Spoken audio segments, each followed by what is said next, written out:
Lagi-lagi, Anies ganti istilah dan mulai tebar fitnah jurus pamungkas para kadrun. Hehe. Beberapa hari yang lalu, Anies sudah muncul. Tapi seperti yang saya prediksi, Anies pasti gak bakal bicara masalah kebakaran depo Pelumpang Tanah Merah. Jangankan bicara atau berbela sungkawa, nyenggol saja enggak. Hehe. Sekalinya muncul, Anies mulai menerapkan jurus baru yang dikolaborasi dengan jurus lama. Jurus lamanya yaitu mengganti istilah untuk membela dirinya. Sedangkan jurus barunya yaitu fitnah sana-sini. Bakal capres dari koalisi berantakan ini. Oh ya, kenapa saya katakan berantakan? Karena sampai saat ini masih ribut dan saling baku hantam antara PKS, Demokrat dan Nasdem soal siapa yang bakal mendampingi Anies Baswedan sebagai capres potensial. Bahkan hal ini membuat Demokrat saat ini ngambek karena merasa sang putra mahkota diabaikan. Hehe, dasar ngambekan. Hehe. Kembali ke Anies. Beberapa hari yang lalu, Anies secara terang-terangan di depan publik menyebut bahwa dirinya tidak pernah membayangkan seorang menteri koordinator atau Menko membicarakan ihwal gagasan mengubah konstitusi. Hal ini menurut Anies, orang-orang yang tidak komit pada demokrasi ini mesti dilawan. Kok ada orang yang berada dalam posisi kunci, Menko, mengatakan mengubah konstitusi dengan jumlah orang seberapa banyak yang mau mendukung? Kata Anies saat berpidato dalam acara silaturahmi dan dialog kebangsaan lintas tokoh kami di kawasan Ancol, Jakarta Utara, yaitu pada hari Kamis 16 Maret 2023 kemarin. Ada petinggi menyatakan mari kita ubah konstitusi. Tidak pernah membayangkan. Kalaupun ada itu pertemuan ruang-ruang tertutup, bukan? Tapi di ruang terbuka mengatakan itu tidak pernah terbayang. Kok ada orang yang berada dalam posisi kunci nih, Menko, mengatakan merubah konstitusi dengan jumlah orang berapa banyak yang mau mendukung. Tapi tudingan Anies ini sangat bias dan ambigu. Karena Anies tidak berani menyebut secara gamblang siapa sosok tersebut. Tudingan Anies ini akhirnya ramai dibicarakan oleh publik, terutama dari kalangan para kadrun kelojotan yang beberapa hari yang lalu sempat bungkam soal kebakaran depo Pertamina Pelumpang. Tentu saja, statement Anies yang ngaco ini bisa dijadikan gorengan hingga akhirnya sampai dikait-kaitkan ke Jokowi. Ya gimana lagi, namanya juga kadrun.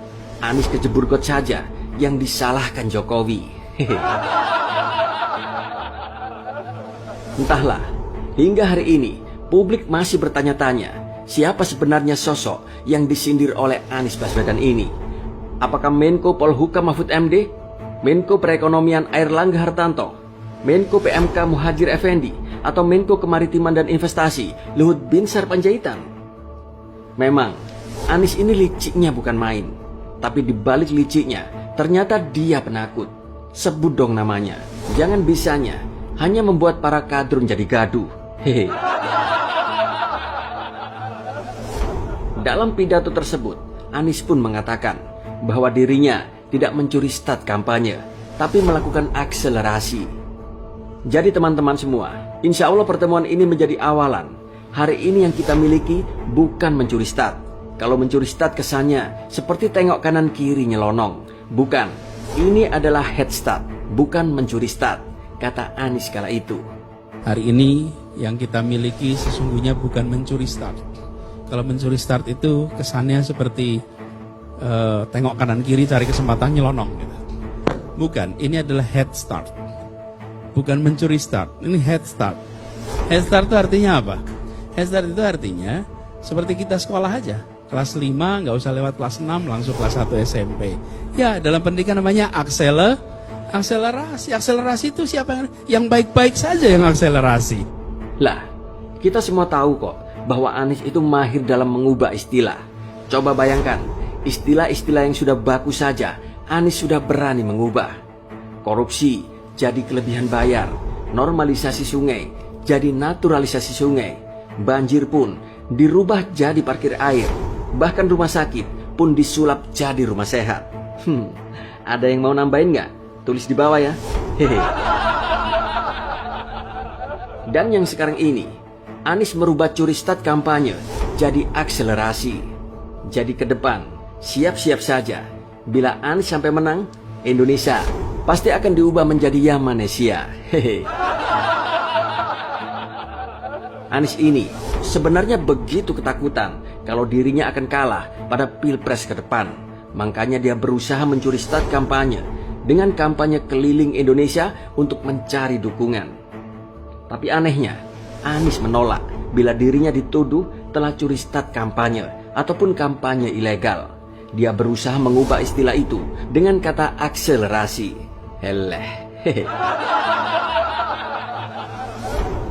Dalam omongan Anies tersebut, Anies mengistilahkan dirinya tidak curi start, tapi head start. Anies berusaha mengelabui masyarakat Dungu dengan membangun narasi bahwa dirinya tidak curi start kampanye, tapi head start. Jadi nggak apa-apa dong, kita head start, berlari duluan atau maju duluan, promosikan diri, agar kita bisa sampai ke garis finish duluan. Mungkin begitulah maksud si Anies. Kita semua tahu kok, mau kamu bilang itu head start kek, itu akselerasi kek, tetap saja masyarakat yang waras paham bahwa Anies ini sedang curi start kampanye karena dirinya benar-benar ketakutan kalah di Pilpres 2024. Kalau bisa lari duluan untuk kampanye, kenapa tidak? Toh baik KPU maupun Bawaslu tetap anteng dan adem ayem baik. Hehe. Tapi menurut saya, ini adalah sikap pengecut. Lebih pengecut lagi karena tidak mau mengaku, bahkan mengganti istilah supaya bisa membenarkan apa yang Anies lakukan. Dan membolak-balik istilah ini memang sudah sering kita dengar dari mulut manis Sang Yohanes, yang tujuannya supaya tidak dianggap salah oleh masyarakat. Pemelintiran pemahaman ini memang bisa membodohi masyarakat. Di sini kita kasih perumpamaan. Ada seorang maling jemuran lalu ketahuan oleh warga, dibawa ke pos kamling dan diinterogasi oleh warga. Tapi si maling ini tetap ngeyel dan tidak terima bila dirinya disebut maling jemuran. Dirinya merasa tidak mencuri, tapi memindahkan jemuran tersebut. Yang semula jemuran tersebut ada di halaman rumah korban, mau dipindahkan ke rumah si pencuri. Ya, inilah yang namanya pembodohan publik. Tapi saya yakin para pendengar RJ banyak yang cerdas hingga tidak mudah dikibuli oleh trik licik Anies Baswedan ini. Biarlah para kadrun yang sudah keblinger otaknya, biar makin dodol otaknya. Hehe. Bagaimana Drun menurut kamu? Komen di bawah ya. Hehe.